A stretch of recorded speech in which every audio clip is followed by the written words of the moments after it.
श्री स्वामी समर्थ. नमस्कार मंडळी. बघा मंडळी, 19 ऑगस्टला रक्षाबंधन आला आहे. रक्षाबंधनला असं विशेष महत्त्व आहे. हा जो सण आहे हा बहीण आणि भावाच्या अतूट नात्याचा सण असतो. असंच या सणाच्या दिवशी भद्रा आलेला आहे. आता भद्रा म्हणजे काय बघा, भद्रा नावाचा एक योग असतो. हा योग अतिशय वाईट असतो, त्यामुळे या योगामध्ये आपण कोणतेही शुभ कार्य करत नाही.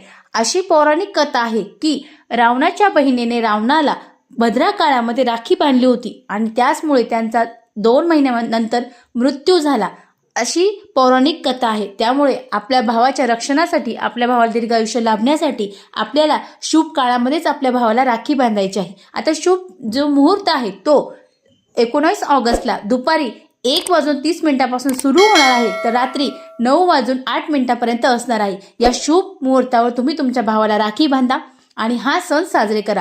व्हिडिओ जास्तीत जास्त लोकांपर्यंत शेअर करा.